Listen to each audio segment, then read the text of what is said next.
देखिए, पवित्र अमरनाथ यात्रा 2026 इस समय अपने जो है अंतिम पड़ाव पर है।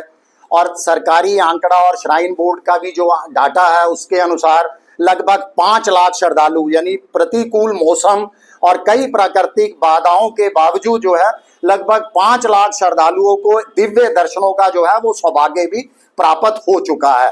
देखिए, ये मात्र एक जो है यात्रा नहीं है, बल्कि एक अटूट अटूट आस्था जो है, आस्था का प्रतीक है पवित्र श्री अमरनाथ यात्रा। और अगर सनातन धर्म की परंपराओं पर जो है वो गौर करें तो बिल्कुल देखिए, हर आदमी जो माथा टेकने के लिए जाता है अपनी नेक और पवित्र कमाई का एक अंश, एक हिस्सा जो है प्रभु के चरणों में अपने श्रद्धा सुमन के रूप में जो है वो अर्पित भी करता है।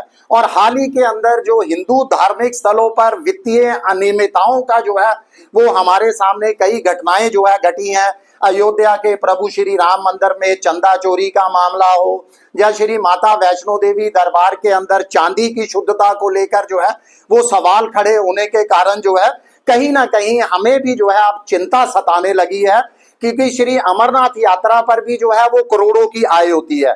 अगर हम थोड़ा सा इस पर जो है आंकड़े देखने की कोशिश करें तो खाली 5 से 6 लाख लोग जो पंजीकरण कराते हैं उनसे ही 150 से 250 के रूप में जो वसूली की जाती है, उससे भी लगभग 12-13 करोड़ जो है वो श्राइन बोर्ड की आय होती है। उसके बाद जो 5-6 लाख जो श्रद्धालु पहुंचते हैं वहां पर, जो माथा टेकते हैं, अपनी कमाई का एक नेक हिस्सा जो है वहां पर अर्पित करते हैं। यानी ऐसी जानकारी है कि काफी करोड़ों के अंदर जो है श्राइन बोर्ड की कमाई जो है वो आय बनती है।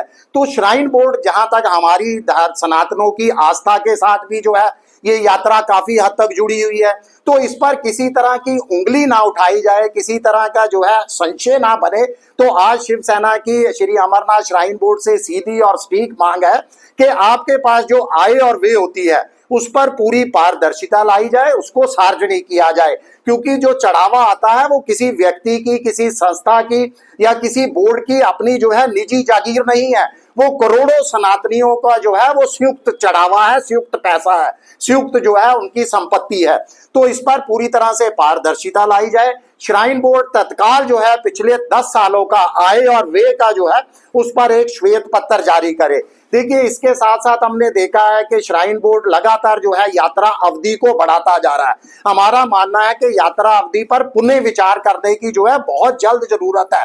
देखिए, हर बार पहले 2 चरणों के अंदर ही, यानी पहले लगभग 2-3 सप्ताह के अंदर ही पवित्र हिम शिवलिंग जो है वो अंतर ध्यान हो जाते हैं, जिससे आखिरी चरण में जो यात्री आते हैं उनको निराशा होती है। और यात्रा सुचारू रूप से चले उसके लिए भी हमारी मांग है कि श्राइन बोर्ड के अंदर स्थानीय धर्म गुरुओं को जो है वो ज्यादा से ज्यादा जगह दी जाए, ताकि यात्रा और बेहतर ढंग से उसका जो है वो संचालन हो।